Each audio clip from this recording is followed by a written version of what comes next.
As we tape this show on Thursday afternoon, things are changing hour by hour with the war in Iran through the Persian Gulf, the Strait of Hormuz, and everything else going on. As always, thrilled to be joined by Paul and Mike. And gentlemen, this is an evolving story and an announcement from the Pentagon today that it's not the 4 or 5 weeks that Trump talked about. The Pentagon admitted this thing could last until September. Well, I mean, it seems difficult to believe that this kind of war theater would be set up for something that could happen in a couple of days. Almost every branch of military that the U.S. can afford is out there in full force. And the reaction so far from Iran leads me to believe that they're active. You know what I mean? Well, and they're prepared for enough time out there that this seems reasonable. You have a country of 90 million people with a huge stockpile of drones and ballistic missiles at different ranges, conventional missiles to fire. They have a huge military, and yes, they've killed some of the leaders, but the general staff, the head of the military, is still very much in place, and they seem very determined to keep hitting back at various targets throughout the Persian Gulf for as long as humanly possible. Well, you know, Jim and Mike, so last night, and I wasn't surprised, Congress voted to halt the campaign. Yeah.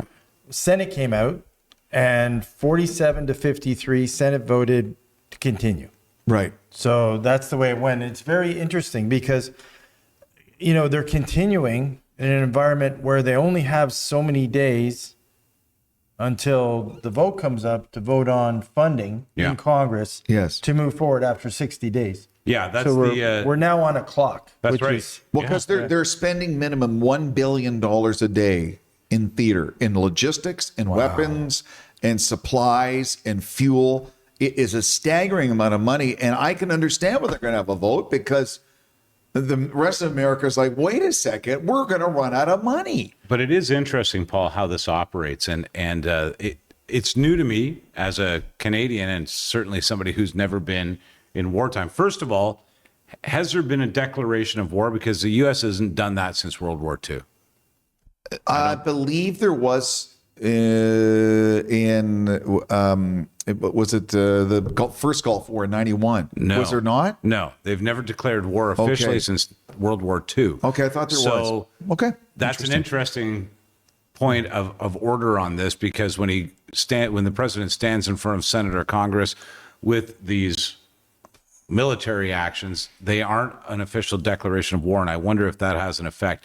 But it's interesting to me because, I didn't realize once you get into these military actions, you've got 60 days of runway, and then the Congress is likely going to vote you down, spending any more money or losing any more lives. A lot of Republicans will join Democrats in voting no. Yeah. Well, polling so far has been very bad. Yeah. So they keep polling this thing, and Jim and I were talking about it on another show this morning. So yesterday he was at 20% only for. Yeah. Today he's like 27%. So he's not growing. He's not getting a lot of support to do this. And I think people thought, you know, the mainstream media, Fox, other American channels, did a lot of PR to try to say, you know, people dancing in the street, people excited, Persians enjoying it, you know, celebrating. Rest of America is sitting going, I'm not sure I want this. And quite frankly, I have food affordability issues. Congress is wondering, so there's a little bit of conflict. There's already here, right? border conflict going on within the U.S. Crumbling, healthcare issues in America, infrastructure crumbling. You're being told you don't have money for this and don't have money for that. Have you seen the Dow? Have you seen the Dow? It's up 50,000 points. Wow. Yeah. Traditionally, you know, after wars, we've seen immigration from the countries that are war torn. Yeah. How are we going to handle that in North America? It's a big issue across the whole world, Western Europe, everywhere in the North America. We can't accept more people. So this can go on, to Jim's point. You can keep bombing. You can keep doing all these things. The problem is we don't have space for the Iranian people. So they can't come anywhere There's no infrastructure. There's no social programs. So the more they bomb the hell out of Iran and take down the infrastructure there, where do they go? the less likely these people are going to have a quick comeback. And here's another thing the American people don't have a lot of stomach for. So far, there's been about approximately 6 casualties. God bless them. Yeah. Fighting for in this cause. You start getting more regular photos of young men and women as KIA in theater in this. Those numbers are going to plummet, Paul. I don't think the Americans have a lot of stomach for this. I think you're a lot right. of appetite for this. And it's one thing to see Pete Hegseth all jacked up on energy drinks, showing video of infrared weapons hitting a building. But when you're actually seeing people in American uniform killed in action and being sent home in a box, that's going to change the mindset of Americans real quick. We talked about the disparity in cost in this war between what Iran has to spend to make a difference and what the U.S. is spending on a daily basis. You just pointed it out, $1 billion a day. Yeah. So Iran is firing a lot of drones that cost $50,000, $60,000. And the Patriot missile, the actual missile that fires to intercept them is $4 or $5 million a missile. Right. And that adds up pretty quick. Jim, in a 100,000 square foot warehouse, how many drones can I fit? I don't know. I get like 100, 200,000. Yeah, something in that neighborhood. So with that kind of firepower, easily hidden, easily stored, and easily deployed up against missiles that cost $1 million, $1.5 million each to shoot down a drone, this war has this imbalance we haven't seen since Vietnam, when conventional fighting got into the jungle and troops were completely lost. And think about the previous, the 12-day engagement where it was just stealth bombers going over and hitting key targets as he thought, it claimed, took out their ability to build nuclear weapons. There was no casualties. There was just 50, 60,000 feet in the air dropping remote weapons. And America's like, oh, well, whatever. But now you're seeing, fighter jets being accidentally shot down by friendlies because the fog of war. That happens. You're seeing casualties being broadcast on the nightly news, and you're like, that might be someone from my hometown. It's a little different now. Yeah. I think also that, sorry, and I'm happy to pass this off, but I think Americans begin to start the process of working through, why are we there? Why is it so important for America to be there fighting a proxy war on behalf of what seems to be Israeli intentions? And I probably will take a lot of blowback for this, but the truth is, I think that question is going to be on the lips of almost everybody in America as this carries on day after day after day. Why are we doing this? Why are we putting our troops in this scenario? Why are we even there when we said no more wars?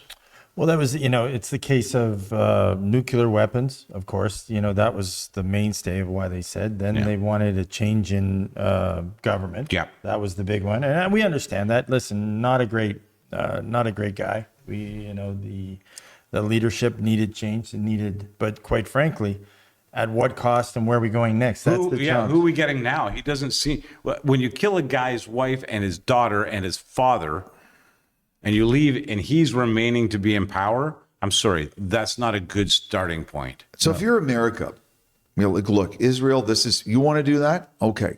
We'll give you some weapons. We'll give you some supplies, logistics.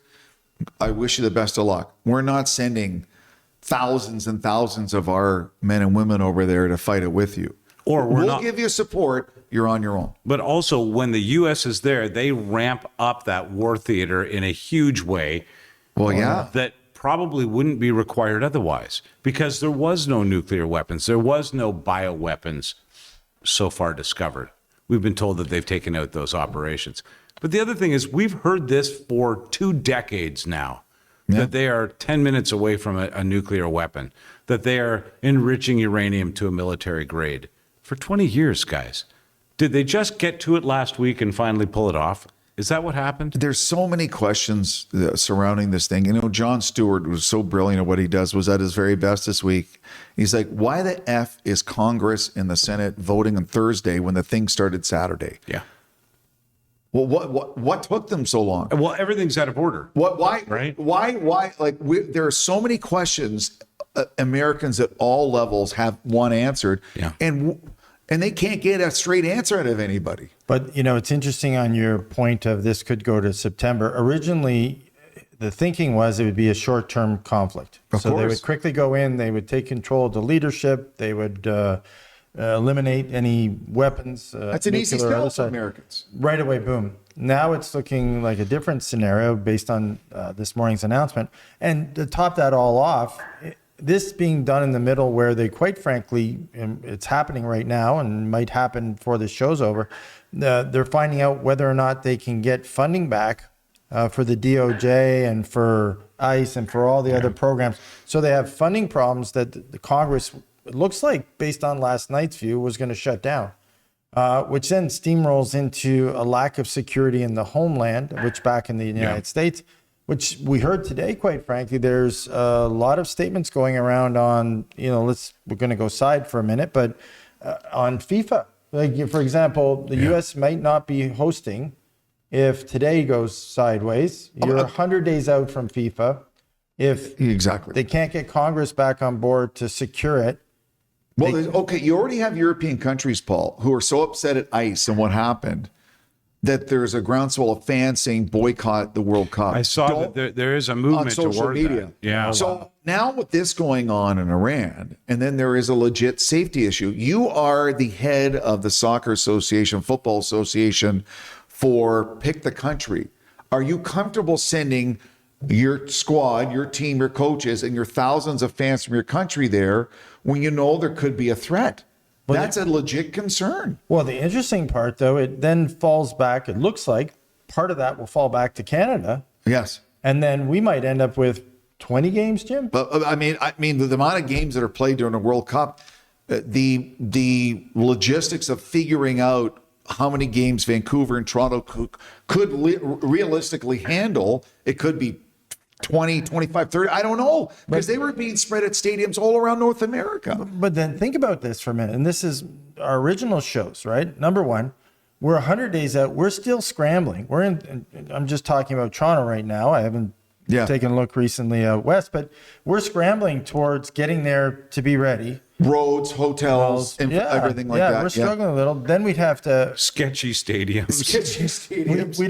We'd have to house the players. So we'd have to travel, housing, security. Then we have to come in. We have to host the games. Number one, no one's answered the question of whether we have funding fully for the games yet. Like this always happens. We're notorious in Canada doing these things where we host things, but we don't have the budget covered. And then afterwards we go, well, that costs a little more than we thought. We have a deficit. And then everyone goes, we have a deficit. Well, we haven't really, we went through the budget for the federal government. We went through the city's budgets, right? We saw the shortfall. We've never really had a discussion about it. And now, quite frankly, we could be approached. So, it's easy for us to say yes. Like, we'll host them. It's a huge undertaking. It's a huge undertaking. With a huge cost, Jim, that quite frankly, absolutely. We don't have a province. We don't have a province in Canada that's not running a deficit right now.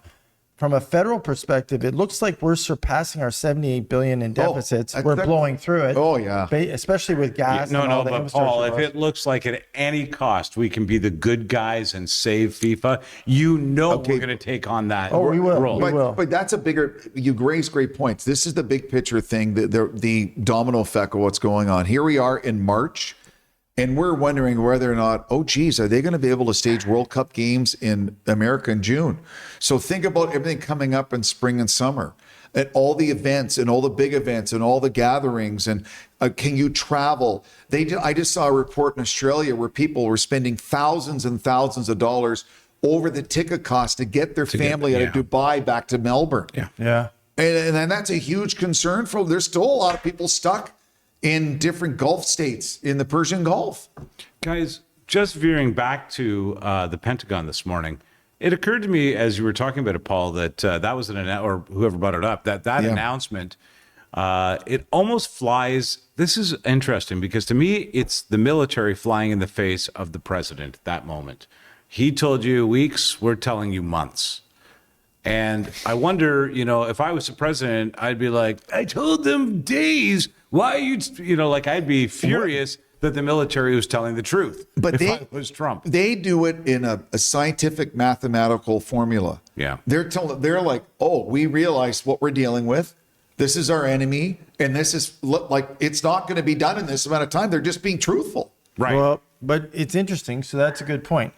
If you remember Trump's first term in office, so a little bit of that was the fission. He trusted through to the Pentagon, and he had quite a few people kind of turn on him. That's Yeah. right. So this time in government, he's got a very close circle, and he doesn't quite include through the State Department and through the Pentagon. He's very close-lipped, and he holds a very tight group. So there's a fracture when you get out of that Absolutely. close group of people, and he doesn't trust. One of the lessons he learned in the first time in office is that didn't work for him very well. It went sideways because there were a lot of people against him. So a little bit of this is you have a little bit of you have a stress fracture in that relationship. And so, you have a group that really wants to protect their back and wants to say, hey, this could take to September, so I have to really watch it. And he's saying 2 months or a month. He can't go more than 60 days because at the end of 60 days, if the funding's pulled, Then he's got another He's war done. on his hands. So he's done. Right. He's out. Right. He's out. He's Right. pulling out. So 60 days, all of a sudden, all that material and all those boats and everything head back home, and you may not have accomplished your goal. Yeah, but may I remind you of something? I never said war. It's not a war. We're continuing on. It's a military I'll be sure to action. tell that to the people in the bases when they're dodging drones and missiles incoming. I just wonder if that's one of the hard lefts that the White House can make, because it does become a battle of Congress and White House, Senate and White House at some point to say, no, you're not getting more funding. Well, think about it. Sorry, just Yeah, And I well, don't yes, think please. you can as veto we were that. sitting here, what's gas at right now?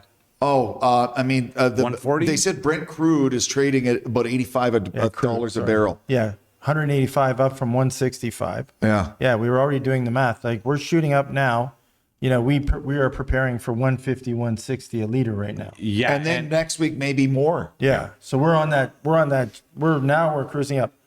Again, a country that's supposed to be rich in oil and gas, and we're on the climb. But So- the average American are paying more too. Well, but Americans have again less support. I think they're seeing through it. Quite frankly, now Right. the reason the polling is coming back so poorly is they're seeing through it, and they're like, I'm not willing to absorb a spike in gas right now. Yes. You better figure this out. If you we're- told us no more wars. You told us you weren't going to get involved around the world. So that all ties to a whole other issue, and is that you can't have wars that you don't assume the resources of the country. So we keep doing this. Like the Americans are starting to get tired of. They're like, if you're doing this, I think there's a decision point now. You need to take control, and we need to see some benefit. So if you're going into Venezuela, you got to come back and say, here's how many barrels of oil you're going to give back. Here's how many this. Here's how many Makes that. this cheaper, it makes that cheaper. You got to go into Iran and say, here's what we're going to do Iran. And the Congress right now, both sides are saying to him, okay, what's the plan? Because they're looking for him to, This is money out, money out, money out. It benefits the Middle how East. does it come back? And And the Trump quote about an hour ago before we started, Trump expects to be, quote, involved in appointing Iran's next leader. No, of course. As the war in the Middle East wraps up. Yeah. but what is that? So, same as What, Jared Venezuela. Kushner is going to be running it?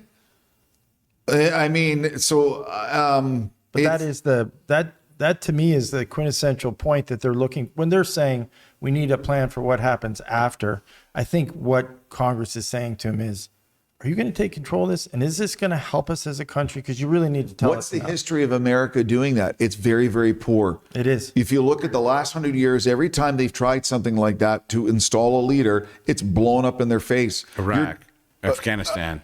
I mean, and Like decades, South right? America, Central America, Right. El Salvador, all those kind of places like that, all those countries.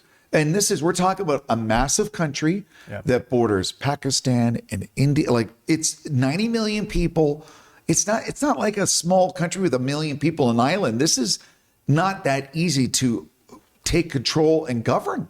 Think of like that's you're asking a lot. Highly motivated to hang on to power in that country Yeah, I'm sure. for every reason. So The average person there is like, yeah, I'd like peace and democracy and a new leader. But how do you get from that to the, as you say, Mike, the huge contingent of powerful people who've been running it for decades Right. who do not want to give it up? No, and they're ingrained in every aspect of industry and investment and trade in that country because it was all centralized. So to decentralize that, to your point, that's a major hassle. It's like the bank. Okay, the bank doesn't really want to take your home if you can't pay your mortgage. No, they that's don't. a hassle Yeah. they don't want. Oh, by the way, Iran is playing World Cup games in the United States scheduled unless it changes. I'm pretty sure that's They're on. one of the World Cup soccer nations. I hope that list is done in pencil because I have a feeling some changes. And I think to your point that there's going to be world reaction certainly out of the European, some of the European countries that They're they're not like, happy. Why would they we be gotta happy? boycott this. So why would Japan and South Korea? They're facing dire consequences for their oil and diesel and gas and liquid natural gas. They're like, what are you doing here? Tell me a country right now not be affected by this. There's not many. No, as this drags on, as you pointed out, many countries are drying up of liquid natural gas. They are drying up of oil reserves and processed petroleum. Fertilizer what was it? apparently is South going to be Kor- twice as expensive. South Korea is days away from running out of liquid natural 9 gas. days. They got 9 days. India. India is in another Yeah. situation. So the ramifications of this globally are really this. There should never have been, in my opinion, the concern of the USA because the impact globally, not to mention when you close the Strait of Hormuz, it leaves a lot of issues for countries like China that we are already sort of sketchy with Russia that is definitely on the opposition side of things with the US. There's a lot of poking the bear going on here. One of the things I've heard proposed from the BBC was they would have warships escort tankers in and out of the Gulf through the Strait of Hormuz, like the Canadian Navy did with escort convoy ships to England. That's a very dangerous job. And guess what? When they fire a missile on a drone, it can't tell whether it's a Canadian or NATO flagged or whatever ship and a tanker. Innocent, there'll be collateral damage. There's no question. Especially when you can send 2,000 of them at the same target. And 1/50th the price of something to defend it. No one can tell anyone if they'll actually insure any of these massive tankers full of oil out of there. Right. So the U.S. has stepped up over the last 24 hours. Now, I don't know what guarantee, but they're saying they're going to guarantee and backstop those tankers. Do they have the money for that? Well, that's the whole thing. See, that's the 60-day Congress conundrum that I'm talking about. At some point, what they're saying is you got to disclose how this ends, how we get paid back, how the money comes. A lot of this is everyone's being fairly polite at this point because they're trying to be, they understand the tragedies over in Iran previously. They get it. But what's starting to happen is people are asking the question is, what next? How do we get our money back? And just before this, quite frankly, it was shadowed, the ICE, the DOJ, and I think even the Kristi Noem has just been replaced going into this just before we started. Yeah, she's gone. So there, a lot of things that were happening are changing. It's very dynamic, but people are starting to say, if you want the 60 days, you got the 60 days because that's what you get, but you better have a solution for this coming out of it.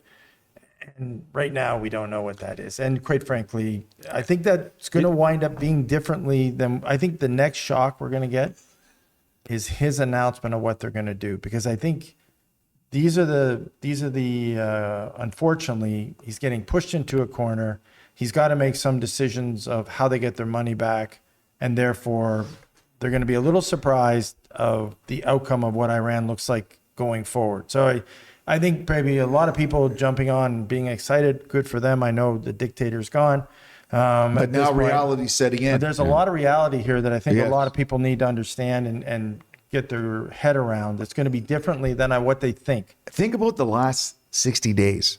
The ICE, the killings, the riots, the uprising, everything going on there, to the Epstein files. And now this, a lot of Americans are like, screw this. Made me what laugh. the hell is going on? It made me laugh the other day when Trump gave his analysis of what was going on with Iran, and he was quite proud of himself and one of the reporters, as soon as he was done, he said, okay, I'll take questions. And one of the reporters said, that was a nice story. Back to the Epstein files. And he went, I don't want to talk to you. You know what I mean? Right. So, like, A lot of Americans still have a lot of questions. there's connections being made now that by the end of next week, I promise I will examine. But this war makes no logical sense to me for the Americans to have taken on their shoulders. Because what is the benefit to them? I don't see it, Jim. They need money. They need this. They need that. How do you recoup any of this is a great question. Well, that was the ceiling cap, the debt ceiling cap that they were hitting again, which, we were just not even a year ago, the government shut down. They were already at that place. Now they're shutting down part of their government again. A part that's essential when you're at because war. they are hitting ceilings again. Yeah. Like we can't, and we're supposed to be a business savvy government that put tariffs on to pay back debt to get themselves down to a sustainable level. They're not doing that. And they lost in the Supreme Court when it came to tariffs. And then, if memory serves, was there not a wealthy Texan who paid the salary of border agents because they weren't getting paid? Yeah, that's true. They stepped up and they did it for so many weeks, to help out. But that no longer exists. No. So now, it's, again, we're on a short fuse timeline, unfortunately. A private citizen paid Yes. the border security. And along in the Yeah. Texas, Arizona area, New Mexico, yeah. Yeah. Yeah. So they could get paid to keep manning the border stations. Yeah, because they didn't want to open it. Arizona being so close to Yeah. the Mexican, that's part of the whole Nancy Guthrie story. Yeah, And they're yeah. saying now part of that was Yeah. an offshoot of her being kidnapped and taken over to the Mexican border. And there's a whole bunch of, stories unfortunate to that unfortunate situation. But, it's just. So America has proven over the years that if it's something righteous, if it's something for the greater good, they talk about the greatest generation, the fight against, the Imperial Japanese military after they bombed Pearl Harbor, and then the fight against Nazi Germany. You had war bond drives and, factories working 24/7. The whole country was part of it because it was for the greater good, for freedom and democracy. You have to convince the Americans. They got lied to in Vietnam. They got lied to in Iraq. Yeah. Right. So they're like, They lived through the Iran Contra scandal. don't piss on my leg and tell me it's raining. Like, I Yeah. want to know what's going on here. And that's the economy, right? They need to address the economic situation they're in. And if they're going to be in this war any longer, they need to he's going to have to disclose how they get their money back and how they benefit from it. And that's a story that hasn't been told yet. So you're an average American. You're like, I barely had enough money to feed my family this week, and they're blowing $1 billion a day. Imagine that's something I'm not when sure he of. realizes that clock is ticking, and I'm not sure that he does realize that. I often wonder what he knows about his job. I promise you it'll be $3 billion a day because he's just going to do everything he can to annihilate that country. So yeah, that's fine. I don't disagree. And we understand that. What do you do with the people? See, the challenge is that this is the next thing that's coming. I'm not trying to add bad to bad, but quite frankly, you can bomb the heck out of that country. How many? 90 million? 90 million. Where are they going? But they're not going anywhere. There's no room for them anywhere right now. So quite frankly, You have to rebuild it. yeah, whatever you bomb it and whatever you destroy of it, those people are in camps. Those people are short of groundwater. They're short of drinking water. There's a number of things you're stuck with at the end that you're going to have to do. And like we're a testament to that. We're a society right now that we are infrastructurally challenged in Canada. Yeah. We can't ship any more people in. We know that. We tried that, right? We tried to keep bringing a million. Next thing you know, nothing was working, right? With traffic. And so we have to catch up before we could take more in. But we're 5 years before we catch up. We're at least 5 years before But we you're right. catch You up. can't leave a scorched earth there. Yeah. First, because the humanitarian issue that's left behind Where do they go? is untenable for the U.S. They can't go to France. No. They can't go to Britain. The UK. They can't go. Where can they go? So the dead of summer in Tehran, you're looking at 40, 45 Celsius every day. Yeah. And if their power grid's down and the infrastructure is down, there'll be all these people dying from heat. Yeah. Like, Yeah. And by the way, hit the desalinization and purification right, plants. disease and Yeah. this is a classic example of an individual who did not think this through. I mean, maybe Benjamin Netanyahu thought it through because he was able to convince Donald Trump to do this, but I'm not sure that Donald thought it through. I don't disagree. Yep.